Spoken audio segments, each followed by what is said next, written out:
ಸಾಧನೆ ಎಂಬುದಕ್ಕೆ ಬಡತನ, ಸಿರಿತನ, ಹಣ, ಅಂತಸ್ತು ಯಾವುದೂ ಅಡ್ಡಿ ಬರಲ್ಲ ಎಂಬುದು ಇವತ್ತು ಅಕ್ಷರಶಃ ನಿಜ ಆಗಿದೆ ಅಂತ ಹೇಳ್ಬೋದು. ಏನು ಬೀದರ್ನಲ್ಲಿ ನಡೆದ ಪಶು ವಿವಿಯ ಘಟಿಕೋತ್ಸವದಲ್ಲಿ ರೈತನ ಮಗಳೊಬ್ಬರು 6 ಚಿನ್ನದ ಪದಕಗಳನ್ನ ಏನು ಪಡೆಯುವ ಮೂಲಕ ಒಂದು ರೀತಿ ಸಾಧನೆ ಮಾಡಿದ್ದಾರೆ ಅಂತ ಹೇಳ್ಬೋದು. ಏನೋ ತಂದೆ ಕೂಲಿ ಕೆಲಸ ಹಾಗೂ ಹೊಲದಲ್ಲಿ ಕೆಲಸ ಮಾಡ್ತಿರ್ತಾರೆ. ಅವರ ಮಗಳಾಗಿ ಸರ್ಕಾರಿ ಶಾಲೆಯಲ್ಲಿ ಓದಂಥ ಭೂಮಿಕಾ ಅವರು ಇವತ್ತು ಏನು 6 ಚಿನ್ನದ ಪದಕವನ್ನು ಪಡೆದಿದ್ದಾರೆ. ನಾನೀಗ ಅವ್ರನ್ನ ಮಾತಾಡಿಸ್ತಾ ಹೋಗ್ತೀನಿ. ಮೇಡಮ್, ಇವತ್ತು 6 ಚಿನ್ನದ ಪದಕ ಪಡೆದಿದ್ರಿ, ಹೇಗೆ ಅನಿಸ್ತಾ? ಬಡತನದಿಂದ ಬಂದು ಇವತ್ತು ಇಷ್ಟು ಪದಕ ಗಳಿಸಿದ್ರಿ, ಏನು ಅನಿಸ್ತಿದೆ ಅಂತ? ತುಂಬಾ ಖುಷಿ ಆಗ್ತಾ ಇದೆ ಸರ್. ಆ್ಯಕ್ಚುಲಿ ಹೇಳೋಕ್ಕೆ ಪದಗಳು ಸಿಗ್ತಾ ಇಲ್ಲ, ಅಷ್ಟು ತುಂಬ ಖುಷಿ ಆಗ್ತಾ ಇದೆ. ಮನೆಯಲ್ಲೆಲ್ಲ ಹೆಂಗೆ ಸಪೋರ್ಟ್ ಇತ್ತು ತಂದೆ ತಾಯಿದು? ಅಂದರೆ ನಮ್ಮ ಅಪ್ಪ ಬಂದು ರೈತ, ಮತ್ತು ಅವರು ಎಲೆಕ್ಟ್ರಿಕಲ್ ವರ್ಕ್ ಮಾಡ್ತಾರೆ. ನಮ್ಮದು ಒಂದು ಮಿಡಲ್ ಕ್ಲಾಸ್ ಫ್ಯಾಮಿಲಿ. ನಮ್ಮ ಅಮ್ಮ ಬಂದು ಜ್ಯೋತಿ ಅಂತ, ಅವ್ರು ಗೃಹಿಣಿ. ಆ್ಯಕ್ಚುಲಿ ನನಗೆ ನಮ್ಮ ಮನೇಲಿ ಎಮೋಷ್ನಲಿ, ಫೈನಾನ್ಷಿಯಲಿ ಎಲ್ಲ ಥರ ಸಪೋರ್ಟ್ ಕೊಟ್ಟಿದ್ದಾರೆ. ನಾನು ಇವತ್ತು ಏನೇ 6 ಗೋಲ್ಡ್ ಮೆಡಲ್ಸ್ ತೊಗೊಂಡು ಅಚೀವ್ ಮಾಡಿದ್ರು ಅದೆಲ್ಲ ನಮ್ಮ ಅಪ್ಪ ಅಮ್ಮ ಮತ್ತು ನನ್ನ ಫ್ರೆಂಡ್ಸು ನಂಗೆ ಯಾರ್ಯಾರು ಸಪೋರ್ಟ್ ಮಾಡಿದ್ದಾರೆ, ನಮ್ಮ ಟೀಚರ್ಸ್, ಪ್ರೊಫೆಸರ್ಸ್, ಅವರಿಂದ ಮಾತ್ರ ಸಾಧ್ಯ ಸರ್.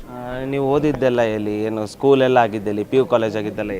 ನಾನು ಫಸ್ಟು 1 to 6 ಸ್ಟ್ಯಾಂಡರ್ಡ್ ಬಂದು ಸರ್ಕಾರಿ ಶಾಲೆ ಕಳಂಬೆಳ್ಳ, ನೆಕ್ಸ್ಟು ಟಿಲ್ 10th ವರೆಗೂ Manjushree English school Sira. And ಆವಾಗ ನಂಗೆ 10th 96% ಸ್ಕೋರ್ ಮಾಡಿದ್ದೆ. ನೆಕ್ಸ್ಟ್ PU ಬಂದು Sharadamba independent college Tumakuru. Next through CET ನಾನು BTech ಡೈಟೆಕ್ನಾಲಜಿ ಹೆಬ್ಬಾಳದಲ್ಲಿ ಜಾಯಿನ್ ಆದೆ. ನಂದು ಓವರ್ ಆಲ್ ಗ್ರೇಡ್ ಬಂದು 9.05 ಆ್ಯಂಡ್ ಇವತ್ತು 6 ಗೋಲ್ಡ್ ಮೆಡಲ್ಸ್ ಬಂದಿದೆ. ತುಂಬ ಖುಷಿ ಆಗ್ತಾಯಿದೆ. ನೆಕ್ಸ್ಟ್ ಏನು ಪ್ಲ್ಯಾನ್ ಇದೆ? ನೆಕ್ಸ್ಟ್ ಏನು ಮಾಡಬೇಕು ಅಂತ? ನಾನು ಇವಾಗ ಸದ್ಯಕ್ಕೆ ಅಕ್ಷಯಕಲ್ಪ ಫಾರ್ಮ್ಸ್ ಆ್ಯಂಡ್ ಫುಡ್ಸಲ್ಲಿ executive in new product development ಡಿಪಾರ್ಟ್ಮೆಂಟಲ್ಲಿ ವರ್ಕ್ ಮಾಡ್ತಾ ಇದ್ದೀನಿ. ಸದ್ಯಕ್ಕೆ ನನ್ನ ವೃತ್ತಿ ಜೀವನನ ಕಂಟಿನ್ಯೂ ಮಾಡಬೇಕಂತ ಇದ್ದೀನಿ ಸರ್. ಅದೇ ರೀತಿ ಏನೋ ಭೂಮಿಕಾ ಅವರ ತಾಯಿ ಕೂಡ ಇದ್ದಾರೆ, ಅವ್ರನ್ನೂ ಮಾತಾಡ್ಸೋಣ. ಅಮ್ಮ, ಇವತ್ತು ನಿಮ್ಮ ಮಗಳು 6 ಗೋಲ್ಡ್ ಮೆಡಲ್ ಪಡೆದಿದ್ದಾರೆ, ಹೇಗೆ ಅನಿಸ್ತಾ ಇದೆ ಇದನ್ನು ನೋಡಿ? ಖುಷಿ ಆಗ್ತಿದೆ ಸರ್. ಎಲ್ಲ ಮಕ್ಕಳಿಗೂ ಅಲ್ಲ, ಎಲ್ಲ ತಾಯಂದ್ರಿಗೂ ಭಾಳ ಖುಷಿ ಆಗ್ತಿದೆ ಸರ್. ಮಕ್ಳಿಗೆ ಗೋಲ್ಡ್ ಮೆಡಲ್ ಬಂದರೆ ಭಾಳ ಇಷ್ಟ ಆಗಲ್ವ ಸರ್? ತಂದೆ ತಾಯಿ ಭಾಳ ಪುಣ್ಯ ಮಾಡಿದ್ದೀವಿ ನಾವು ಇಂಥ ಮಕ್ಳಿಗೆ ಜನ್ಮ ಕೊಡೋಕ್ಕೆ. ಹಾಗಾಗಿ ಭಾಳ ಖುಷಿ ಇದೆ ಸರ್. ಓದೋದೆಲ್ಲ ಹೆಂಗಿತ್ತು? ಮೊದಲಿಂದನೂ ಓದ್ತಾ ಇದ್ರ ಏನು? ಈಗ ಇಲ್ಲ ಸರ್, ಅವಳು 1ನೇ ಕ್ಲಾಸಿಂದಲೂ ಚೆನ್ನಾಗೇ ಇದ್ಲು, ಚೆನ್ನಾಗೇ ಓದ್ತಿದ್ಲು. ಯಾವಾಗಲೂ ಟಾಪರ್ ಆಗಬೇಕು ಅಂತ ನಾವು ಫುಲ್ಲು ಯಾವಾಗಲೂ 90 ಮೇಲೆ ಇರಬೇಕು, ಯಾವಾಗಲೂ ಪರ್ಸೆಂಟೇಜು ಅಂತ ಭಾಳ ಖುಷಿ ಇತ್ತು. ಮುಂದೆ ಏನು ಅವ್ರು ಇಷ್ಟದಂತೆ ಓದಿಸ್ಬೇಕಂತ ಇದೆ? ಏನು ಮದುವೆಗಿದ್ದೇವೆ ಮಾಡಿ ಕಳಿಸ್ಬೇಕಂತ? ಸರ್, ಓದಿಸ್ತೀವಿ.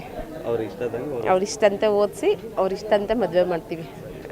ಇದಿಷ್ಟು ಭೂಮಿಕಾ ಹಾಗೂ ಅವರ ತಾಯಿಯ ಮಾತಾಗಿತ್ತು. ಏನು ನಾನು ಮೊದಲು ಚಿಕ್ಕವಳಿದ್ದಾಗ ಸರ್ಕಾರಿ ಶಾಲೆಯಲ್ಲಿ ಓದಿದ್ದೆ, ನಂತರ ಇಲ್ಲಿ ಬಂದು ಪರಿಶ್ರಮದಿಂದ ಓದಿದೆ, ಈಗ 6 ಗೋಲ್ಡ್ ಮೆಡಲ್ ಬಂದಿದೆ, ತುಂಬ ಖುಷಿ ಆಗ್ತಿದೆ ಅನ್ನೋ ಮಾತುಗಳನ್ನ ಹೇಳ್ತಾ ಇದ್ದಾರೆ.